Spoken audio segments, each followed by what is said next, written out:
छत्तीसगढ़ के चुनाव संपन्न होने के बाद से ही छत्तीसगढ़ के तमाम दिग्गज उड़ीसा और झारखंड के दौरे पर है और इसी को लेकर इस वक्त की बड़ी जानकारी हम आपको दे दें।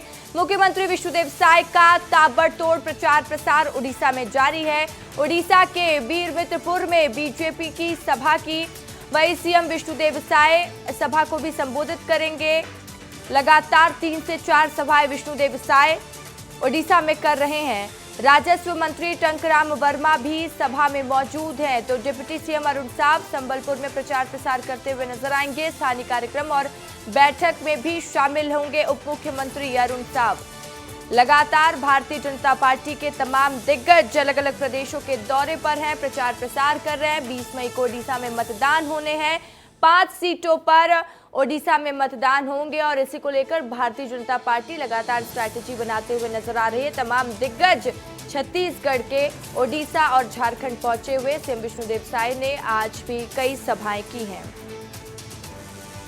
और ज्यादा जानकारी के साथ ब्यूरो चीफ मृगेंद्र पांडे इस वक्त मेरे साथ लाइव जुड़ चुके हैं। मृगेंद्र, लगातार सीएम विष्णुदेव साय के दौरे छत्तीसगढ़ के बाद उड़ीसा में भी देखने को मिल रहे हैं और एक फैक्टर कॉमन देखने को मिल रहा है कि सीएम विष्णुदेव साय अपने हर प्रचार प्रसार में छत्तीसगढ़ मॉडल का जिक्र कर रहे हैं। जी देखिए, विष्णुदेव साय की आज 3 सभाएं हैं। हम जहां खड़े हैं वो जामपाली, अब से कुछ देर में आएंगे। यहाँ के जो उड़ीसा में प्रचार किया जा रहा है बीजेपी की तरफ से, मुख्यमंत्री हो चाहे उप मुख्यमंत्री हो, लगातार जो है छत्तीसगढ़ मॉडल की बात कर रहे हैं, धान की कीमत की बात कर रहे हैं, महिलाओं को मिलने वाले पैसे की बात कर रहे हैं। हम जामपाली में हैं, यहाँ भाजपा के कुछ नेता हैं, उनसे भी बात करेंगे। क्या मुद्दे हैं आपके इस चुनाव में? यह चुनाव में हमारा मुद्दा है ये जो यूथ मास है, यूथ मास को एंगेज करना और यहाँ जो डेवलपमेंट आज रुकी हुई है यह स्टेट गवर्नमेंट के कारण से जो डेवलपमेंट नहीं हो पा रही है। मोदी जी को जो डेवलपमेंट का पैसा और सेंट्रल गवर्नमेंट से हमारे यहाँ आ रहा है और यहाँ स्टेट गवर्नमेंट को रुकावट सजा हुआ है, उसको ख़त्म करने के लिए यह हमारा मुद्दा रहेगा और लोगों के पास यह हम लेके पहुँच रहे हैं। अगर डबल इंजन की सरकार उड़ीसा में आएगी और तो हमारा सरकार पूरे दम से काम कर पाएगी और लोगों के तक पहुँच पाएगी। डबल इंजन की सरकार के लिए क्या कर रहे हैं आप लोग? डबल इंजन सरकार इस बार लानी है 2024 इलेक्शन में। आज हमारे माननीय मुख्यमंत्री जी छत्तीसगढ़ यहाँ राजगांगपुर विधानसभा में आ रहे हैं चुनावी प्रचार के लिए और जैसे ही छत्तीसगढ़ में डबल इंजन की सरकार है वहाँ धान की और महिला सशक्तिकरण, युवा की और जितना भी स्कूल के जो डेवलपमेंट के हुआ है वो हम लोग का डबल इंजन का सरकार उड़ीसा में ज़रूर होगी और यहाँ भी जैसे छत्तीसगढ़ में हुआ है यहाँ उड़ीसा में भी सरकार होगी और यहाँ भी उन्नति होगी।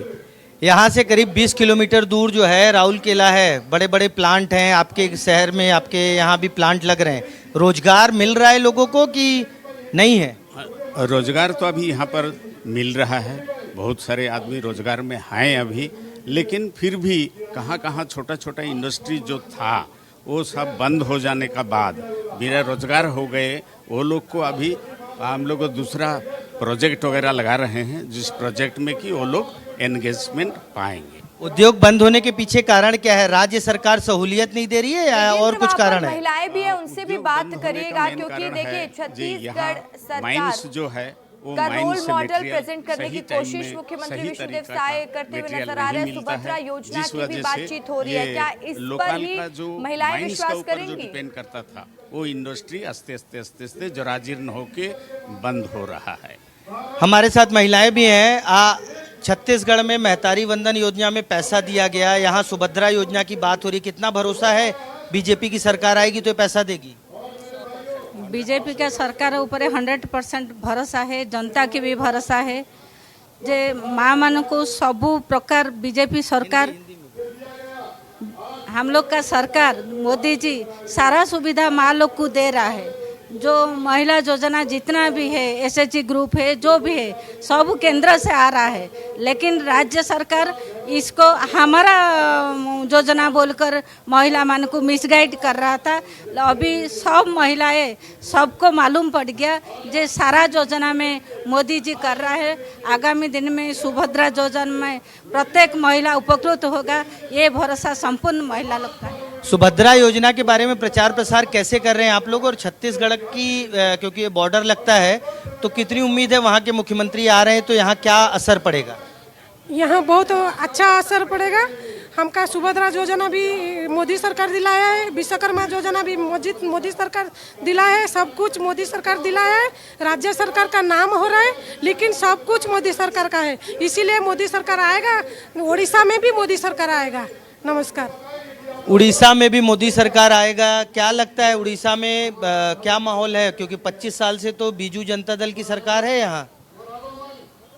25 साल से जो बीजू जनता दल की सरकार है वो कोई काम की नहीं रही, ये जनता जान चुकी है। और उड़ीसा में सब तरफ अभी भगवा लहरा रहा है। आप खुद भी अगर देखेंगे, रास्ते में आते रहेंगे तो एनएच में पूरा सब तरफ आपको भगवा ही भगवा हमारा बीजेपी का तिरंगा दिखेगा। तो बहुत ही अच्छा माहौल है, सभी खुशहाल है और लोग खुद से आगे बढ़कर आ रहे हैं बीजेपी में शामिल होने के लिए। हर दिन आप विश्वास नहीं करेंगे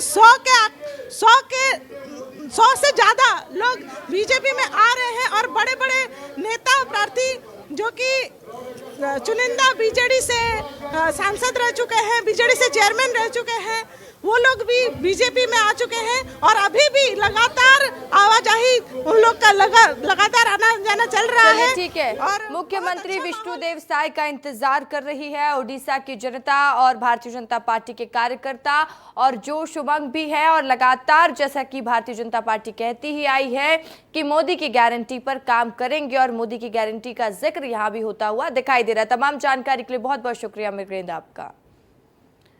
छत्तीसगढ़ के राजस्व मंत्री टंकराम वर्मा उड़ीसा में चुनावी कमान संभाले हुए हैं। सुंदरगढ़ के वीरमित्रपुर में आयोजित सीएम विष्णुदेव साय की सभा में शामिल होने पहुंचे टंकराम वर्मा ने बीजेपी की जीत का दावा किया। टंकराम वर्मा से बातचीत की हमारे संवाददाता रोहित मिश्रा ने। हमारे साथ राजस्व मंत्री टंकराम वर्मा जी, उनसे बातचीत करते हैं। छत्तीसगढ़ में भी आप लोगों ने विधानसभा चुनाव पे भ्रष्टाचार का मुद्दा उठाया था, पीएससी घोटाला सहित कई मुद्दे थे। यहाँ पे क्या मुद्दे जो समझ में आ रहे जनता जिनसे त्रस्त न जाए? देखिए, हमारी सेंट्रल गवर्नमेंट से जो भी स्कीमें आ रही है, हमारे माननीय नरेंद्र मोदी जी यहाँ तक भेज रहे हैं, वो स्कीम को ये बदल दे रहे हैं। जैसे प्रधानमंत्री आवास है तो प्रधानमंत्री आवास में ये क्या कर रहे हैं कि अपना लेवल लगा रहे हैं, बीजू आवास कर रहे हैं। यहाँ पे जो हमारे जल जीवन मिशन का जो नल जल योजना का काम होना चाहिए हो ही नहीं रहा है। कई गाँव को दौरा किया हूँ, आज पानी के लिए लोग तरस रहे हैं। तो ऐसे बहुत सारे विषय हैं। हमारे नरेंद्र मोदी जी माननीय प्रधानमंत्री जी का आयुष्मान भारत योजना है बहुत बड़ा, जिसमें गरीबों को चिकित्सा सुविधा मिले। शून्य है, यहाँ पे किसी गरीब का आयुष्मान कार्ड नहीं बना है। तो लोग समझ रहे हैं कि अब हमारे जो माननीय नरेंद्र मोदी जी की जो योजनाएं हैं वो धरातल पे नहीं आ रही है, इसलिए लोग अब चाह रहे हैं कि हमारे राज्य में भी भारतीय जनता पार्टी की सरकार बने। आज प्रधानमंत्री भी पूरी आ रहे हैं, उनकी भी रोड शो है और लगातार सभी लोग का फोकस उड़ीसा पे है। उड़ीसा पे ही क्यों फोकस है? देखिए, पूरे देश में फोकस है। इस समय क्या है, हम लोगों ने नारा दिया है कि अब की बार 400 पार, तो जो लक्ष्य रखे हैं उस लक्ष्य में कोई कमी नहीं रखेंगे। पूरा ट्राइबल बेल्ट है जहां पर हम लोग मौजूद है। इससे पहले कल भी जो सभा हुई थी सीएम साहब की, ट्राइबल बेल्ट है। तो आप लोग लगातार लोगों से भी संपर्क कर रहे हैं, तो क्या आदिवासियों का विकास छत्तीसगढ़ की तुलना पे किस स्तर पे यहाँ पे पहुँचा है, क्या लग रहा है? देखिए, जैसे हमने वहाँ पे हमारे माननीय मुख्यमंत्री जी ने महतारी वंदन योजना लागू करके हमारी जो बहनें हैं उसको आत्मनिर्भर बनाने की दिशा में एक बहुत बड़ा प्रयास किया है, एक सफल योजना है। वैसे उड़ीसा में भी हमारी भारतीय जनता पार्टी की सुभद्रा योजना है। इस योजना के तहत हमारी सरकार बनने के बाद यहाँ की महिलाओं को 50,000 रुपये का नकदी वाउचर दिया जाएगा। एक समानता और देखी गई, धान की राशि भी यहाँ 3100 रुपये देने की बात कही गई है। हाँ, यहाँ भी धान की कीमत 2100 है और छत्तीसगढ़ के तर्ज पे वहाँ 3100 रुपया दे रहे हैं। वैसे ही उड़ीसा में भी सरकार बनने के बाद 3100 रुपया देंगे। किसान खुशहाल होंगे, समृद्धशाली बनेंगे। तो देखिए, किसान खुशहाल होंगे और समृद्धशाली बनेंगे। और जो यहाँ पर केंद्र की योजना है वहाँ पर ये बीजेडी सरकार सिर्फ अपना लेबल लगाकर काम कर रही है, इसके अलावा और किसी तरीके का विकास नहीं हुआ। यह कहना टंकराम वर्मा का है। तो लगातार चुनावी प्रचार पर जोर दिखाई दे रहा है। कैमरा पर्सन राजेंद्र भारद्वाज के साथ रोहित मिश्रा, विस्तार न्यूज़, उड़ीसा। तो देखिए, नक्सल मुद्दे को लेकर छत्तीसगढ़ से बड़ी खबर सामने आ रही है। नक्सलियों को मुख्य धारा में लाने सरकार बदलाव करेगी। तो देखिए, जो योजना नक्सलियों की घर वापसी के लिए बनाई गई थी उस पर बदलाव किया जाएगा और नक्सलियों की पुनर्वास नीति में सरकार बदलाव करेगी। सीएम विष्णुदेव साय ने नीति में बदलाव के संकेत दिए हैं। सीएम विष्णुदेव साय ने बयान दिया है कि अभी तक पुनर्वास नीति है जिसके तहत सरेंडर हो रहे हैं, देख रहे हैं और अच्छा क्या हो सकता है। तो मुख्यमंत्री विष्णुदेव साय का बयान सामने आया है और उन्होंने कहा है कि अभी तक पुनर्वास नीति है जिसके तहत सरेंडर हो रहे हैं और देखा जा रहा है कि इससे बेहतर, इससे अच्छा क्या किया जा सकता है।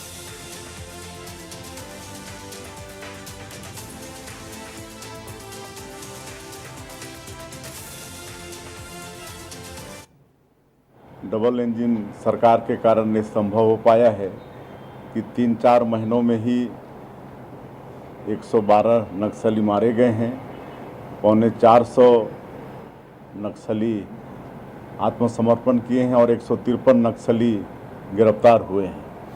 ये हमारे सेनाओं के लिए बहुत बड़ी सफलता है। छत्तीसगढ़ के दुर्ग से सटे बोटे गांव में डायरिया का प्रकोप देखने को मिल रहा है और जहां करीब 40 मरीज उल्टी और दस्त के शिकार हो चुके हैं, तो वहीं 39 लोगों का घर पर ही इलाज चल रहा है। तो एक गंभीर मरीज को शंकराचार्य मेडिकल कॉलेज में भर्ती कराया गया। बोटे गांव में महज 24 घंटे में ही अचानक सामुदायिक स्वास्थ्य केंद्र से उल्टी और दस्त की शिकायत के 40 मामले सामने आने से स्वास्थ्य विभाग में हड़कंप मच गया। इसके बाद सामुदायिक स्वास्थ्य केंद्र के कर्मचारियों ने तत्काल जिला प्रशासन को इसकी सूचना दी। जिला प्रशासन की टीम मौके पर पहुंची और मुआयना किया गया। स्वास्थ्य विभाग की टीम इलाके में दवाइयों का वितरण कर रही है, तो वहीं पेयजल का सैंपल लेकर लैब भेजा गया है। घरेलू वाले भी ध्यान देना चाहिए। खुद मोर तबीयत खराब है, 1 हफ्ता हो गया मोर तबीयत खुद खराब है। ये गंदगी पानी पियत हो एकर वजह से सरपंच को ध्यान देना चाहिए, पाइपलाइन वाले को ध्यान देना चाहिए, घरेलू को। बोडेगांव की सरपंच प्रतिभा देवांगर ने बताया कि बोडेगांव के वार्ड नंबर 11 सतनामी मोहल्ले में डायरिया फैला हुआ है। डायरिया की जानकारी लगते ही स्वास्थ्य विभाग का अमला गांव पहुंचकर डोर टू डोर सर्वे कर रहा है। सर्वे के दौरान कुछ लोगों को डायरिया की शिकायत मिली है। अभी तो पानी जांच के लिए गए हैं, लेकिन पाइपलाइन क्या है, कई जगह लीकेज है और पाइप नाली के अंदर से ले गए हैं। सब घरेलू कनेक्शन भी है और जो मेन पाइपलाइन है वो भी है, तो जगह जगह लीकेज है, उसको पंचायत द्वारा बनवा रहे हैं। वही कारण हो सकता है, अभी कंफर्म नहीं किए हैं क्या चीज़ के कारण है इसको। इधर जिले के सीएमएचओ जेपी मेश्राम का क्या कुछ कहना है, ये भी आपको बता देते हैं कि जैसे ही गांव में डायरिया की जानकारी मिली, तत्काल स्वास्थ्य विभाग के अमले को एक्टिव कर दिया गया है। डायरिया के रोकथाम के लिए प्रयास तेज कर दिए गए हैं। सरपंच से भी बात करी है और सभी गांव वालों से भी बात करी और वहां पे तुरंत एक हमने मेडिकल की टीम बैठाल के लोगों का उपचार करना शुरू करे। तो जो 40 लोग थे उसमें 39 लोग जो है वो वहीं पे ही ट्रीटमेंट ले लिए हैं और अपने घर में उपचार ले रहे हैं, सभी सामान्य हैं। तो वहीं बलरामपुर में सिस्टम की बड़ी लापरवाही सामने आई है और यहां पर कई हजार क्विंटल धान खुले आसमान के नीचे पड़े रहने की वजह से खराब हो गए हैं। दरअसल पूरा मामला चांदो और महावीरगंज धान मंडी का बताया जा रहा है, जहां खुले आसमान के नीचे बिना ढके 44,000 क्विंटल धान रख दिया गया, जो कि बारिश की वजह से खराब हो गया।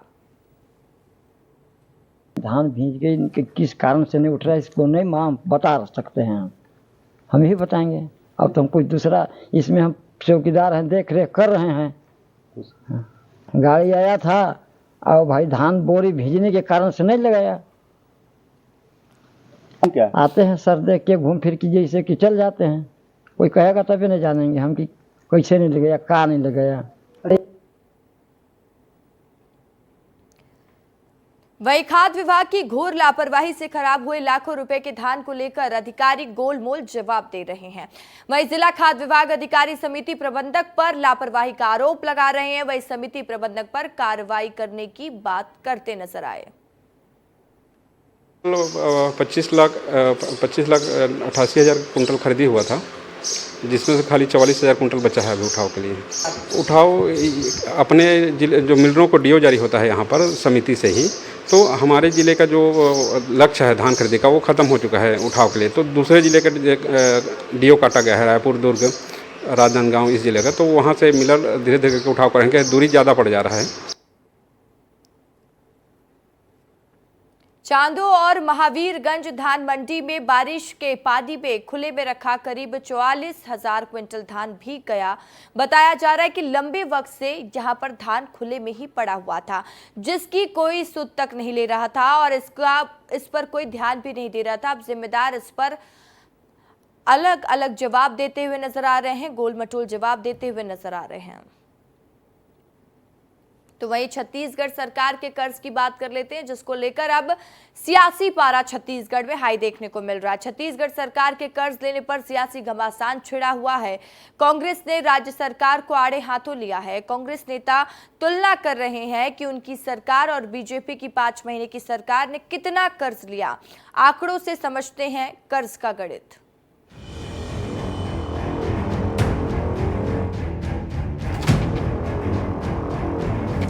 कर्ज लेने को लेकर प्रदेश में एक बार फिर बहस छिड़ गई है। विष्णुदेव साय सरकार ने जब से राज्य की उन्नति के लिए कर्ज लिया तो कांग्रेस राज्य सरकार पर जमकर बिफर पड़ी। कांग्रेस ने साय सरकार पर क्या आरोप लगाया है, जरा सुन लीजिए। 5 महीने में ही विष्णुदेव सरकार हांफने लगी है। बड़ी बड़ी बातें करते थे, इनका वित्तीय प्रबंधन फेल हो चुका है। 13,000 करोड़ का लोन लिया, फिर 3,000 करोड़ का लोन लिया, फिर 3,000 करोड़ का लोन लिया। लगभग 19,000 करोड़ का लोन इन्होंने 5 महीने में लिया है। और इसमें भी बेरोजगारी भत्ता बंद कर दिया, गोबर खरीदी बंद कर दिया, गौठान बंद कर दिया, तमाम तरीके की जन कल्याणकारी योजनाओं को बंद कर दिया। उसके बाद 16,000 करोड़ इनको लेने पड़ा। सुना आपने, 5 महीने पहले राज्य में कांग्रेस की सरकार थी। कांग्रेस सरकार ने कितना कर्ज लिया, इसको जानकर आप हैरान हो जाएंगे, क्योंकि भूपेश बघेल सरकार कर्ज लेने में बिल्कुल भी पीछे नहीं रही है। अपने कार्यकाल में भूपेश बघेल सरकार ने 82,000 करोड़ रुपए तक का कर्ज लिया, जो कि राज्य के बजट से अगर तुलना की जाए तो यह अनुमानित 80% का गणित बनता है। इस मामले में आपको पूरी कुंडली समझा देते हैं। पूर्व मुख्यमंत्री रमन सिंह के कार्यकाल खत्म होने तक प्रदेश का कर्ज 42,000 करोड़ रुपए था। भूपेश बघेल सरकार में हर साल 2 से 3 बार कर्ज लेते थे। भूपेश बघेल ने 5 साल में 54,000 करोड़ रुपए कर्ज लिया। कांग्रेस के कर्ज लेने से सरकार के खजाने पर 9,000 करोड़ रुपए का ब्याज पड़ा। कांग्रेस सरकार के कार्यकाल खत्म होने तक कुल 82,000 करोड़ रुपए प्रदेश के ऊपर कर्ज रहा। अब बीजेपी सरकार के कर्ज को जोड़ दिया जाए तो लगभग प्रदेश पर 1 लाख करोड़ रुपए का कर्ज है। कांग्रेस के आरोपों पर भाजपा ने पलटवार किया है। भाजपा ने कहा कि प्रदेश के किसानों को 2 साल का बकाया बोनस दिया गया। महतारी वंदन की 3 किश्तें बैंक खाते में चली गई। 3100 रुपए धान की एमएसपी किसानों को मिली और लगातार भाजपा सरकार लोगों के हित में काम कर रही है। कांग्रेस अपनी विश्वसनीयता यूं ही नहीं खो रही है। इस प्रकार के बयानों से ही पब्लिक कहती है क्या पागल हो गए हैं क्या ये लोग। अरे भाई, किसानों का 2 साल का बोनस माफ हुआ ना, 3,716 करोड़ रुपए राशि चली गई। महतारी वंदन की 3 किस्तें चली गई है। कितनी राशि है? लगभग 2,000 करोड़ रुपए। 3,100 रुपए एक मुश्त राशि 13,000 करोड़ से ज्यादा किसानों को मिल गई है। ऐसी कई योजनाएं हैं जिसमें लगभग 50,000 करोड़ रुपए का बेनिफिट जो है वो जनता में, किसानों को, महिलाओं को, आदिवासियों को मिला है। आरोप प्रत्यारोप के बीच जानकार बताते हैं कि प्रदेश का कर्ज 1 लाख करोड़ तक पहुंच गया है, जो अगले साल तक प्रदेश के बजट की बराबरी कर सकता है। अगर ऐसा हुआ तो प्रदेश में ये बड़ी वित्त समस्या उत्पन्न हो जाएगी। आपको बता दें कि अब तक लिए कुल कर्ज में से प्रदेश 4 करोड़ 60 लाख रुपए प्रति महीने ब्याज के तौर पर चुका चुका है। मुझे नहीं लगता, देखिए कर्ज हमेशा से बढ़ेगा। जितना आप डेवलपमेंट करते हैं कर्ज बढ़ेगा। ऐसा भी नहीं कि जितने बड़े राज्य हैं वो कर्जे में नहीं है। आप देखिए सबसे बड़ा राज्य जो है वो सबसे ज़्यादा कर्जे में तो महाराष्ट्र और आपको गुजरात नजर आएंगे। तो ऐसा नहीं है कि कर्ज जो है सबसे, मोदी जी जब प्रधानमंत्री मुख्यमंत्री थे तब तक 2.25 लाख करोड़ का कर्ज था गुजरात में 2014 तक। अभी स्थिति 4.5 के आसपास की और ऊपर हो चुकी होगी। तो ऐसा नहीं कि केवल छत्तीसगढ़ ने ही कर्ज लिया है, छत्तीसगढ़ ही ऐसा कर रही है, अन्य राज्य भी करते हैं। कांग्रेस की भूपेश सरकार में योजनाओं को लागू करने के लिए कर्ज लिए जाते रहे हैं और जब वर्तमान विष्णुदेव साय की सरकार कर्ज ले रही है तो कांग्रेस सवाल खड़े कर रही है। जानकारों की माने तो हर सरकार अपने कार्यकाल में विकास कार्य करने के लिए कर्ज लेती आई है और ये कोई नई बात नहीं है। सिर्फ छत्तीसगढ़ ही नहीं बल्कि अन्य विकसित राज्य भी कर्ज लेते रहे हैं। इन तमाम मामलों के बीच लगातार कर्ज लेने की प्रक्रिया ने एक विशाल समस्या उत्पन्न कर दी है।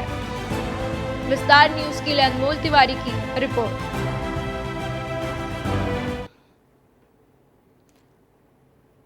और इसी के साथ रुक करेंगे इस वक्त की बड़ी खबर का। दुर्ग से सामने आ रही है जहां भीषण गर्मी में लोगों को पानी नहीं मिल रहा है। इस वक्त की बड़ी जानकारी दुर्ग से हम आपको दे रहे हैं, जहां पानी नहीं मिलने से ग्रामीण नाराज हो गए। नाराज ग्रामीणों ने चक्का जाम कर दिया।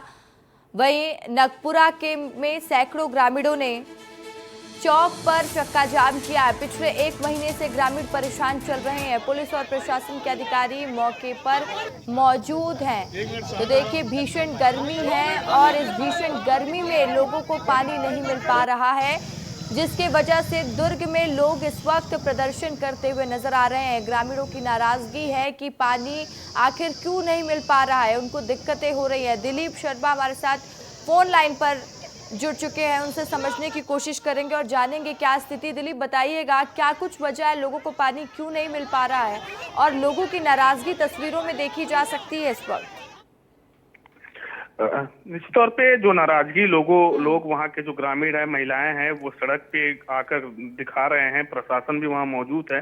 उनका साफ तौर पर कहना है ग्रामीणों का कि जो उनको जो पीने का पानी है वो समय पे नहीं मिल पा रहा है और पानी ना होने की वजह से वो काफी परेशान है। और चूंकि गर्मी का वक्त भी है, गर्मी की वजह से लोगों को ज्यादा पानी की आवश्यकता पड़ती है, पीने के हो चाहे अन्य काम के लिए। तो इस तरह के वहाँ पे पानी नहीं होने की वजह से वहाँ पे लोगों ने, महिलाओं ने एक विरोध प्रदर्शन किया और नगपुरा जो चौक है वहाँ पे तीनों दिशाओं से उस सड़क को रोक दिया था।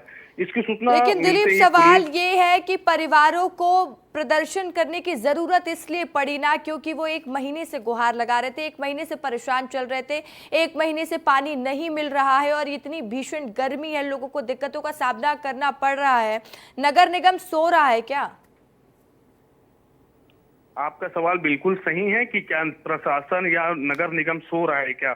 1 महीने से वो ग्रामीण गुहार लगा रहे हैं, पानी की समस्या है, तो इससे जल्दी समाधान करना था।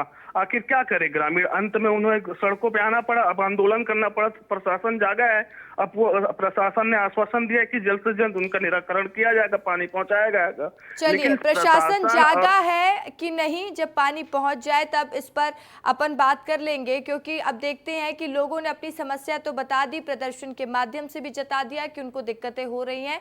अब यही उम्मीद की जा सकती है कि जल्द से जल्द उनके घर तक पानी पहुंच जाए। तमाम जानकारी के लिए शुक्रिया दिलीप आपका। सरगुजा पुलिस ने तंत्र मंत्र के नाम पर ठगी करने वाले 4 आरोपियों को गिरफ्तार किया है। पुलिस के मुताबिक आरोपी तंत्र मंत्र के नाम पर नशीला पदार्थ खिलाकर ठगी करते थे, साथ ही नकली नोटों को बाजार में खपाने का काम करते थे। आरोपियों के पास से पुलिस ने 1,95,000 रुपए और 22 लाख रुपए के नकली नोट भी जब्त किए हैं। आरोपी तंत्र मंत्र के जरिए रुपए 2 गुना करने के नाम पर लोगों से ठगी करते थे, जिसकी शिकायत पुलिस को मिली थी। वहीं शिकायत पर कार्रवाई करते हुए पुलिस ने आरोपियों को गिरफ्तार कर लिया है। थाना मणिपुर में प्रार्थी जो जग साह रजवाड़े है, उसने आकर के रिपोर्ट दर्ज कराया है कि 30 अप्रैल 2024 को कुछ व्यक्ति जिनका पूर्व से उसका जान पहचान था और जान पहचान करने के बहाने आकर के पूजा पाठ करने के दौरान वो पूजा पाठ करने का झांसा दे करके पूजा पाठ किए और तंत्र मंत्र के द्वारा जो है उसको नशीला पदार्थ खिला करके करीबन 8,51,000 रुपए की ठगी करके लेकर के गए हैं। अथक मेहनत से जो है वो 3 आरोपी को रायपुर से और 1 आरोपी को जो है वो रायगढ़ जिले से जो है गिरफ्तार किया गया। इनसे 1,95,105 रुपए जो है वो नगद, 1 स्विफ्ट कार जो कि घटना में प्रयुक्त थी वो जब्त की गई है, 11 नग मोबाइल जब्त किया गया है। बलौदा बाजार में तेज रफ्तार का कहर देखने को मिला है, जहां भाटापारा में स्कॉर्पियो और बाइक में जोरदार टक्कर हो गई है। हादसे में 3 युवकों की मौके पर ही मौत हो गई। बताया जा रहा है बाइक सवार युवक बलौदा बाजार से भाटापारा की ओर जा रहे थे। तभी तेज रफ्तार कार ने बाइक को टक्कर मार दी, जिसमें 3 युवकों की मौत हो गई।